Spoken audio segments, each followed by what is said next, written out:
কেমন আছেন সবাই? যদিও দেশের এই পরিস্থিতিতে আমাদের কারোরই ভালো থাকার কথা নয়, আপনাদের সঙ্গে আসলাম কিছু বিষয় বলার জন্য, শেয়ার করার জন্য। সেটা হচ্ছে যে আমরা গত 24 তারিখে দেখলাম ডক্টর মাহবুবুর রহমান মোল্লা কলেজ ঢাকার ঐতিহ্যবাহী সোহরাওয়ার্দী কলেজে হামলা করলো। পুরো কলেজে তাণ্ডব চালালো, 17টি ডিপার্টমেন্ট ভেঙে চুরমার করে ফেললো।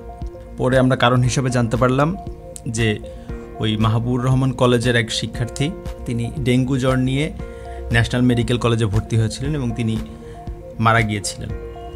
তো এর পরবর্তীতে ওই মাহবুবুর রহমান কলেজের শিক্ষার্থীরা দাবি করে যে ভুল চিকিৎসায় ওই শিক্ষার্থীর মৃত্যু হয়েছে। পরবর্তীতে তারা ওই মেডিকেলের সামনে বিক্ষোভ করতে আসলে সোহরাওয়ার্দী কলেজ এবং কবি নজরুল কলেজের শিক্ষার্থীদের সঙ্গে তাদের একটা ঝামেলা হয়, যার রেশ ধরে এই মাহবুবুর রহমান কলেজের শিক্ষার্থীরা সোহরাওয়ার্দী কলেজে ঢুকে পড়ে এবং মারাত্মক রকমের তাণ্ডব চালায়। আমরা ভিডিও ফুটেজে দেখেছি, একদম প্রত্যেকটা ডিপার্টমেন্টে ঢুকে ঢুকে তারা সব ভাঙচুর করে। পরবর্তীতে এই সোহরাওয়ার্দী কলেজের কর্তৃপক্ষ সাংবাদিক সম্মেলনে এসে জানায় যে তাদের প্রায় 35 কোটি টাকার ক্ষয়ক্ষতি হয়েছে। সব ডিপার্টমেন্টের যত আসবাবপত্র ছিল, কম্পিউটার, ল্যাপটপ, সব ভেঙে চুরমার করে ফেলা হয় এবং নগদ অর্থ চুরি করে নিয়ে যাওয়া হয় বলে তারা দাবি করে। এটা হওয়ার ঠিক পরের দিন 25 তারিখে আবার সোহরাওয়ার্দী কলেজ এবং কবি নজরুল কলেজ একসঙ্গে মিলায় এই মাহবুবুর রহমান কলেজে হামলা করে। তো এই হামলা আরও বেশি ভয়ানক ছিল। এই হামলায় পুরো ওই ডিআরএমসি কলেজ যেটা আর কি, এটা ধ্বংসস্তূপে পরিণত হয়।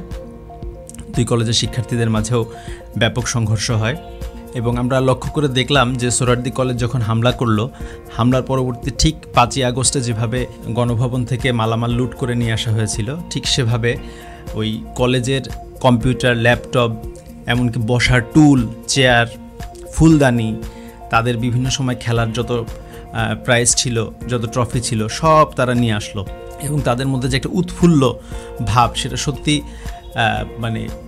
আমাকে এক প্রকার ব্যথিত করেছে যে আসলে আমাদের শিক্ষা ব্যবস্থা, আমাদের শিক্ষার্থীরা কোথায় চলে যাচ্ছে। তারা যখন লুটপাট করে নিয়ে আসছিল তখন সাংবাদিকদের তারা বলছিল, শিক্ষার্থীরা সোহরাওয়ার্দী কলেজের, যে ওরা আমাদের 35 কোটি টাকার ক্ষতি করেছে, আমরা ওদের 200 কোটি টাকার ক্ষতি করেছি, কিচ্ছু রাখি নাই ভিতরে। তো আসলে আমাদের শিক্ষা ব্যবস্থার এই হচ্ছে অবস্থা। পরবর্তীতে আমাদের মাহবুবুর রহমান কলেজের কর্তৃপক্ষ যখন সাংবাদিকদের সামনে আসে, তারা জানায় যে তাদের প্রায় 70 কোটি টাকার ক্ষয়ক্ষতি হয়েছে। তো আমরা এই আন্দোলন চলাকালে বা এই দুই পক্ষের যে মারামারি বা দুই পক্ষের যে গণ্ডগোল, এটার মাঝে আমরা শুনতে পেরেছি পরবর্তীতে কোথাও শুনেছি যে 10 জন নিহত হয়েছে, আবার দুই কলেজ মিলিয়ে, আবার কোথাও শুনেছি যে 3 জন নিহত হয়েছে। যদিও দেশের কোনো স্বাধীন গণমাধ্যমে এটা প্রকাশ হয়নি। পরবর্তীতে আমরা দেখলাম যে পুলিশের পক্ষ থেকে বলা হলো যে কেউ নিহত হয়নি, আহত হয়েছে। নিহত হওয়ার খবরটি সম্পূর্ণ গুজব। তো এইদিকে আবার দেশে এক অরাজক পরিস্থিতি। এইদিকে প্রথম আলো এবং ডেইলি স্টারের সামনে একটা গ্রুপ ফ্রান্স থেকে বাঁশি বাজানো হচ্ছে, একটা গ্রুপ এসে গরু জবাই করে তারা ওইখানে জিয়াফত পালন করছে, এই প্রথম আলো এবং ডেইলি স্টার বন্ধ করে দেওয়ার দাবিতে। তো প্রথম আলো, ডেইলি স্টার তো এর আগে আওয়ামী লীগের আমলেও সব সময় আওয়ামী লীগের বিরুদ্ধে কথা বলেছে। তো আমরা তো কখনো দেখিনি যে আওয়ামী লীগের কোনো সহযোগী সংগঠন বা আওয়ামী লীগের কোনো নেতাকর্মী এভাবে প্রথম আলো বা ডেইলি স্টারের সামনে গিয়ে বিক্ষোভ করেছে যে প্রথম আলো বা ডেইলি স্টার বন্ধ করে দিতে হবে। সব কিছু মিলিয়ে আসলে এক অরাজক পরিস্থিতি। দেশটা কোনো দিনই শান্ত থাকছে না, কোনো দিনই স্থির থাকছে না। প্রত্যেক দিন সকালবেলা উঠে কোন কোন এলাকায় মারামারি বা কোন কোন এলাকায় গ্যাঞ্জাম হচ্ছে, এটা আমাদেরকে খোঁজ নিয়ে বাসা থেকে বের হতে হচ্ছে। ভয়ানক পরিস্থিতি। এদিকে ঠিক ওই দিনই আবার গ্রেফতার করা হলো চিন্ময় কৃষ্ণ দাসকে, ইসকনের নেতা। তো উনি হচ্ছে সনাতন ধর্মাবলম্বীদের যে সংগঠন ইসকন, এটার বাংলাদেশের প্রতিনিধি। ওনাকে রাষ্ট্রদ্রোহিতার মামলায় গ্রেফতার করা হলো। তো ওনার বিরুদ্ধে রাষ্ট্রদ্রোহিতার মামলা হয়েছিল তারও আগে, প্রায় 3 সপ্তাহ আগে। তো এতদিন মামলা হওয়ার পরে তো উনি আত্মগোপনে তো ছিলেন না, উনি তো প্রকাশ্যেই ছিলেন। এরপরে উনি বিভিন্ন জায়গায় সভা সমাবেশ করেছেন, ফেসবুক লাইভ করেছেন, উনি বিভিন্ন জায়গায় গিয়েছেন। তো ওনাকে এতদিন কেন গ্রেফতার করা হলো না, এটা আমার প্রশ্ন। উনি যদি পলাতক থাকতেন তাহলে বুঝতাম যে না, উনি পলাতক ছিলেন, ওনাকে খুঁজে পাওয়া যায় নাই। তো উনি তো এতদিন প্রকাশ্যেই ছিলেন, তাহলে ওনাকে এতদিন গ্রেফতার করা হলো না। ঠিক এই দুই কলেজের যেদিন সংঘর্ষ, সেদিনই তাকে গ্রেফতার করা হলো। এবং তাকে গ্রেফতার করার সাথে সাথেই দেখবেন একটা জিনিস, যে সম্পূর্ণ মিডিয়া বা সাধারণ মানুষ বা সোশ্যাল মিডিয়া সবার দৃষ্টি ওই চিন্ময় প্রভুকে ঘিরে। সবাই ভুলেই গেল যে এই দুইটা কলেজে যেরকম ভয়াবহ সংঘর্ষ হলো, এই ভয়াবহ সংঘর্ষের আসলে ভয়াবহতাটা কতটুকু, এই তথ্যটুকু আর কেউ খোঁজও নিল না, কেউ জানলও না। আর এই কলেজ দুটো সংঘর্ষে কিন্তু গোলাগুলির মতো ঘটনাও ঘটেছে, বিভিন্ন পত্রিকাতেই আমরা লক্ষ্য করেছি যে গোলাগুলির ঘটনা ঘটেছে, বেশ কিছু ফুটেজও আমরা দেখেছি যে গোলাগুলির ঘটনা ঘটছে এবং ভয়াবহ এক পরিস্থিতি দুই কলেজে। তো এই হচ্ছে অবস্থা। আর আমার মনে আবার আর একটা বিষয় উকি দেয় যে সেটা হচ্ছে কিছুদিন আগেই কিন্তু অন্তর্বর্তীকালীন সরকারের উপদেষ্টা মাহফুজ আলম তিনি বলেছিলেন যে গৃহযুদ্ধ তো হবেই, কোনো না কোনো ফরম্যাটে হবে। তো এখন চিন্ময় প্রভুকে গ্রেফতার করা মানে কি? গ্রেফতার করা মানে হচ্ছে সনাতন ধর্মাবলম্বীরা আবার মাঠে নামবে, তারা আরও প্রবল শক্তি নিয়ে বা প্রবল আন্দোলনের মুড নিয়ে মাঠে নামবে। তো পরবর্তীতে এইটা কি আসলে হিন্দু মুসলিম দাঙ্গায় পরিণত হবে কিনা? আমরা গতকালকে দেখলাম যে তার জামিন নামঞ্জুর করে তাকে জেল হাজতে প্রেরণ করা হলো এবং চট্টগ্রামে একজন আইনজীবীকে হত্যা করা হলো। এখন আইনজীবীকে হত্যা করা নিয়ে পাল্টাপাল্টি কথা শোনা যাচ্ছে। এক পক্ষ বলছে যে এটা হত্যা করেছে হচ্ছে চিন্ময় প্রভুর অনুসারীরা, আর হিন্দুরা আবার বলছে যে না, এটা অন্য সরকার গোষ্ঠী হত্যা করে হিন্দুদের উপর দায় চাপানোর জন্য এটা করা হচ্ছে। আমরা কিন্তু ভিডিও ফুটেজে দেখেছি, যমুনা টিভিতে আজকে একটা ভিডিও ফুটেজ দেখলাম, আমি ভিডিওতে দেওয়ার চেষ্টা করব ভিডিও ফুটেজটা। তো ওইখানে দেখেছি আসলে এই ভিডিও ফুটেজগুলো দেয়া যায় না, ইউটিউবের কমিউনিটি গাইডলাইনের কারণে এই ভায়োলেন্স ভিডিওগুলো দেয়া যায় না। তো পরবর্তীতে আমরা দেখলাম যে ওই একটা ছবি প্রকাশিত হলো যে বেশ কিছু উত্তেজিত মানুষ আর কি হাতে অস্ত্রশস্ত্র নিয়ে দাঁড়িয়ে আছে এবং পরবর্তীতে ওই ভিডিও ফুটেজেও আবার ওই একই কালারের গেঞ্জি এবং হেলমেট পরা লোকদেরকে দেখা গেল।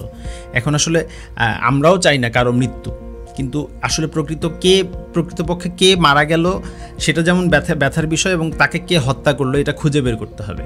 ঢালাওভাবে কাউকে দোষ না দিয়ে যদি সত্যিকারেরই এই আইনজীবীকে হত্যার পিছনে হিন্দু সম্প্রদায়ের কেউ দায়ী থাকে, অবশ্যই তাকে ধরে আইনের আওতায় নিতে হবে, তাকে গ্রেফতার করতে হবে, তার বিরুদ্ধে ব্যবস্থা নিতে হবে আইন অনুযায়ী।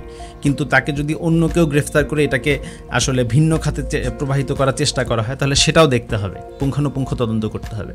আর আমি আসলে একটা বিষয় নিয়ে একটু শঙ্কিত, আমি আসলে ব্যথিত। মানে এখন এমন একটা সময় এসেছে, দেখেন একটা সময় ছিল যে আমাদের পূর্ববর্তী প্রজন্ম বা আমরাই যারা পড়াশোনা শেষ করেছি, আমরা একটা সময় বলতাম যে স্কুল জীবন, কলেজ জীবন বা ইউনিভার্সিটি লাইফ এগুলো আসলে কত সুন্দর ছিল। কিন্তু এখন অনেককেই আমি দেখেছি যে সামাজিক যোগাযোগ মাধ্যম বলেন বা ইউটিউবে বলেন, নিচে কমেন্ট করতে যে ভাগ্যিস শিক্ষা জীবনটা শেষ করে ফেলেছি, না হলে এই কলঙ্কিত অধ্যায়ের সাক্ষী হতে হতো বা এই কলঙ্কিত অধ্যায়ের সঙ্গী হতে হতো। তো মানুষ আসলে কতটা শঙ্কিত আমাদের এই শিক্ষার্থী এবং শিক্ষা ব্যবস্থাকে নিয়ে। একটা বিষয় ভেবে দেখেন যে আজকে থেকে 1 বছর আগে, 2 বছর আগে, 5 বছর আগে তো আমাদের শিক্ষার্থীরা এত উগ্র ছিল না। হ্যাঁ, কিছু বিচ্ছিন্ন ঘটনা ঘটতো, সেটা সব দেশেই ঘটে, সব সমাজেই ঘটে, বিচ্ছিন্ন কিছু ঘটনা ঘটতো, কিন্তু এইভাবে মব তৈরি করা বা শিক্ষার্থীদেরকে কেউই কিছু বলতে পারবে না, তারা সব কিছুর ঊর্ধ্বে, এমনটা তো ছিল না আমাদের শিক্ষার্থীরা। তো আমাদের শিক্ষার্থীরা আসলে এরকম কেন হয়ে গেল? একটা জিনিস ভেবে দেখেন এর পেছনের কারণগুলো। জুলাইয়ের আন্দোলন যে হলো, জুলাইয়ের আন্দোলনে বাংলা ব্লকেড, সারা শহর সারা দেশ স্থবির করে ফেলা, মেট্রো রেলে আগুন দেওয়া, তারপর হচ্ছে বিভিন্ন বিশ্ববিদ্যালয়ের হলগুলো দখল করা, তারপর হচ্ছে এইদিকে 5 আগস্টে গণভবন লুট করা, নির্বিচারে পুলিশকে হত্যা করা। এটা কিন্তু আমরা তাদের সমন্বয়কদের মুখে শুনেছি যে মেট্রো রেলে আগুন না দেওয়া হলে এবং পুলিশ হত্যা না করা হলে, হাসিব ইসলাম ওই সমন্বয়ক তিনি বললেন যে মেট্রো রেলে আগুন এবং পুলিশ হত্যা না করা হলে এই আন্দোলন সফল হতো না। সারা দেশে 5 আগস্টের পরে 5 থেকে 8 আগস্ট এই 3 দিন সারা দেশে হাজার হাজার মানুষকে হত্যা করা হলো, বাড়িঘরে আগুন দেওয়া হলো, ব্যবসা প্রতিষ্ঠানে আগুন দেওয়া হলো। পরবর্তীতে আমরা দেখলাম সচিবালয়ে আনসাররা আন্দোলন করলো, সেই আনসারদের উপরেও ছাত্ররা ব্যাপক হামলা চালালো, তাদেরকে রক্তাক্ত করলো। তারপর হচ্ছে এই যে 10 নভেম্বর গেল, 10 নভেম্বরে আওয়ামী লীগের নেতাকর্মীরা যারাই নেমেছিল নির্বিচারে তাদের উপরে হামলা করা হলো। তো এই সহিংস ঘটনাগুলা মানে 5 তারিখে হোক, তার আগে হোক বা তারপরে হোক, তখনই থামিয়ে দেওয়া যেত যদি তাদের বিরুদ্ধে আইনগত ব্যবস্থা নেওয়া হতো, যে কে দোষী, কে এটার সঙ্গে জড়িত, এদেরকে যদি খুঁজে বের করে আইনের আওতায় নিয়ে আসা হতো, তাহলে শিক্ষার্থীদের মনে একটা ভয় কাজ করতো যে না, এরকম কোনো কিছু করা যাবে না। উল্টো কি দেখলাম আমরা দেখলাম যে তাদেরকে দায় মুক্তি দিয়ে দেওয়া হলো, যে জুলাই আন্দোলন থেকে শুরু করে 5 আগস্ট এবং 5 আগস্টের পরবর্তী সময় যত মানে ভায়োলেন্স হয়েছে, সেই ভায়োলেন্সগুলোর ক্ষেত্রে কোনো মামলা হওয়া যাবে না এবং তাদেরকে কোনো হয়রানি করা যাবে না। তো এখন ছাত্ররা দেখছে যে পড়াশোনার তো দরকার নাই, আমরা প্রত্যেকদিন রাস্তায় নেমে মারামারি করব, মব তৈরি করে মানুষকে মারব, আর পরীক্ষার সময় হলে অটো পাসের জন্য আন্দোলন করব, বাস হয়ে যাবে। তো এখন এই আন্দোলন করব অটোপাসের জন্য, এরা দেখেছে যে কিছুদিন আগেই এইচএসসি পরীক্ষার্থীরা আন্দোলন করলো অটোপাসের জন্য, তাদেরকে অটোপাস দিয়ে দেওয়া হলো। কিন্তু এই অটোপাসটা যে আসলে দীর্ঘমেয়াদে কত বড় ক্ষতি, এটা তো এখন শিক্ষার্থীরা বুঝতে পারবে না। এরা পরবর্তী লাইফে গিয়ে বুঝতে পারবে যে আসলে এই অটোপাসটা দীর্ঘমেয়াদে কত বড় ক্ষতি ডেকে নিয়েছে। আর আমাদের শিক্ষা ব্যবস্থা যেভাবে ধ্বংস হয়ে যাচ্ছে, এটা আসলে এখন শিক্ষার্থীরা বুঝতে পারছে না, কারণ তারা ভাবছে রাজপথে থেকে আন্দোলন করলে, ওই দাবি দাওয়া আদায় করলে, মানুষকে মারলে এটাই আরাম। তো এখন এরা বুঝতে পারছে না, কিন্তু আসলে ভবিষ্যতে এটা বুঝবো, আমরা সবাই বুঝতে পারবো। একটা দেশের শিক্ষা ব্যবস্থা ভেঙে পড়লে আসলে কি হয়, এটা আমরা সবাই বুঝতে পারবো। আমরা আসলে সাধারণ মানুষ, আমরা যতই বলি, কিন্তু যাদের আসলে বোঝার কথা তারা তো আসলে সবই বুঝতে পারছে, কিন্তু আসলে তারা চোখ খুলে ঘুমিয়ে আছে, এরকম একটা অবস্থা। তো এখন এইরকম অবস্থার মধ্যে আসলে দেশটা চলছে। আর এই চিন্ময় প্রভুকে গ্রেফতার করার প্রতিবাদে আবার হিন্দুরা মাঠে নেমেছে, ওইদিকে ভারত থেকে বিভিন্ন রকম বিবৃতি দেয়া হচ্ছে। এক অস্থির অবস্থা। আসলে এই অস্থির অবস্থার অবসান কবে হবে আমরা কেউই বলতে পারছি না। আর আমার মনে হয় যে আমাদের শিক্ষার্থীদের এখন লাগাম টানা উচিত। এইভাবে চলতে থাকলে তো আসলে এই যে প্রত্যেকটি শিক্ষা প্রতিষ্ঠান, অনেকগুলো শিক্ষা প্রতিষ্ঠান অনির্দিষ্টকালের জন্য বন্ধ ঘোষণা করা হয়েছে, তাহলে কি অবস্থা দাঁড়াবে? আমাদের প্রত্যেকটা শিক্ষা প্রতিষ্ঠানের সেশন জট তৈরি হবে। তো এইভাবে আসলে একটা দেশ কি চলতে পারে? এইভাবে তো একটা দেশ চলতে পারে না। আমাদের আসলে এই জিনিসগুলো এখনই ভেবে দেখা উচিত। আমাদের দেশটা আসলে মানে এক প্রকার মানে কোন দিকে যাচ্ছে এটা আসলে কেউই বলতে পারছি না আমরা। বাজারে অস্থির অবস্থা, কিন্তু এই বাজার নিয়ে কারো কোনো মাথা ব্যথা নেই, কারণ প্রত্যেক দিন মানুষের মস্তিষ্ককে ব্যস্ত রাখা হচ্ছে বিভিন্ন আন্দোলন সংগ্রাম, এগুলো নিউজ, এগুলোর আপডেট, এগুলো নিয়ে আসলে ব্যস্ত রাখা হচ্ছে। এই বাজারে আলুর কেজি 80 টাকা, পেঁয়াজের কেজি 130 টাকা। বলেন তো লাস্ট কবে আপনি 80 টাকা আলু খেয়েছেন? আপনার মনে পড়ে 80 টাকা আলু খেয়েছেন? পোশাক শিল্প আমাদের অর্থনীতির ভিত, সেই পোশাক শিল্পের প্রত্যেকটি আপনার ইন্ডাস্ট্রিতে আপনার প্রত্যেক দিন আন্দোলন হচ্ছে, কতগুলো আপনার পোশাক শিল্প কারখানা বন্ধ হয়ে গিয়েছে। হ্যাঁ, এইভাবে আসলে একটা দেশের অর্থনীতিও তো ভেঙে পড়ছে। আর যখন একটা দেশে এরকম অরাজক পরিস্থিতি থাকবে, তখন তো বাইরের দেশগুলো বিনিয়োগ করতে যাবেন, এটা খুবই স্বাভাবিক, খুবই স্বাভাবিক। আপনি যদি কোনো জায়গায় দেখেন যে মারামারি হচ্ছে, আপনি কি ওই এলাকায় যান?